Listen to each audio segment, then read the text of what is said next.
আসসালামু আলাইকুম বন্ধুরা, আশা করছি সবাই ভালো আছেন, সুস্থ আছেন। প্রিয় বন্ধুরা, আমার কাছে দুইটি নতুন আপডেট এসেছে যেটি আপনাদের সাথে আলোচনা করব। এটা যারা মালয়েশিয়া যেতে চাচ্ছেন এবং যারা পাসপোর্ট করে রেখেছেন মালয়েশিয়া যাওয়ার জন্য, বিভিন্ন এজেন্সির সাথে কথা বলেছেন বা বলেননি, তো আজকের আপডেটটি তাদের জন্য।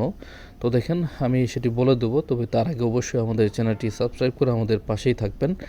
দেখেন, দীর্ঘদিন বন্ধ থাকার পর কিন্তু মালয়েশিয়ার শ্রমবাজার পুনরায় উন্মুক্ত হওয়ার একটা ঘোষণা এসেছে, যেখানে বর্তমানে বাংলাদেশে অবৈধ কর্মী, অর্থাৎ যারা আগে আবেদন করেছিলেন কিন্তু তারা যেতে পারেননি, প্রায় 7 থেকে 8 হাজার কর্মী।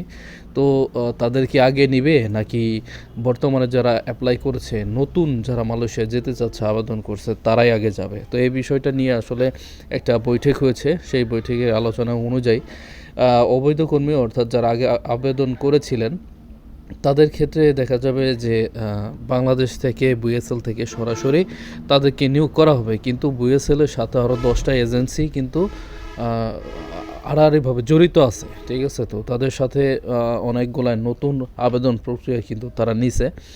শুরুতেই শুধুমাত্র 7,000 যে কর্মী পাঠাবে তা না, অর্থাৎ পুরাতন যে কর্মীগুলো আগে পাঠাবে তা না, নতুন কর্মী সহ পাঠানো হবে। কারণ হচ্ছে যে বাংলাদেশ থেকে মালয়েশিয়ার শ্রমবাজারের চাহিদা হচ্ছে প্রায় 2 থেকে 2.5 লক্ষ জন মানুষ। সুতরাং মানুষ যদি নিতে হয় তাহলে অবশ্যই 2 থেকে 2.5 লক্ষ, অর্থাৎ প্রথম ধাপে আপনার প্রায় 87,000-এর মতো লোক নিতে পারে। তো সেই ক্ষেত্রে আপনি যদি একজন নতুন প্রবাসী, মানে প্রবাস প্রত্যাশী হয়ে থাকেন, অর্থাৎ মালয়েশিয়া যেতে চান, তাহলে অবশ্যই আপনার জন্য এটা অনেক বড় একটা সুখবর হতে চলেছে। কারণ একসাথে যদি 87,000 পর্যায়ক্রমে প্রথম ধাপে, দ্বিতীয় ধাপে, তৃতীয় ধাপে এবং চতুর্থ ধাপে নেয়, তো সেই ক্ষেত্রে আপনাদের জন্য ভালো, আমাদের জন্য ভালো। দেখেন, আটকে পড়া ও পুরাতন প্রবাসীদের অগ্রাধিকার একটু এই কারণে দেওয়া হবে যে নতুন কর্মী প্রেরণের প্রক্রিয়া শুরুর আগে পূর্বে ভিসা পেয়েছিল তারা, এবং কলিং ভিসার সমস্যা বা নানা জটিলতায় যেতে পারে নাই, এবং বর্তমানে অবৈধ হয়ে পড়া পুরাতন কর্মীদের সংকট কিন্তু এখন পর্যন্ত হয়ে আছে। এটা নিরসন করা লাগবে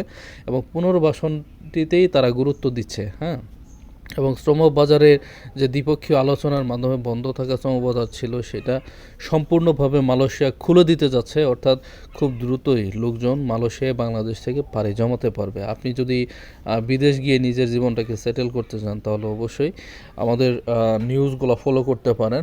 যেখানে কোনো প্রয়োজন পড়বে বা যে কোনো নোটিশ পেলে বা নিউজ পেলে অবশ্যই আপনাদের এই চ্যানেলের মাধ্যমে জানিয়ে দেওয়া হবে। ধন্যবাদ, ভালো থাকবেন। আসসালামু আলাইকুম।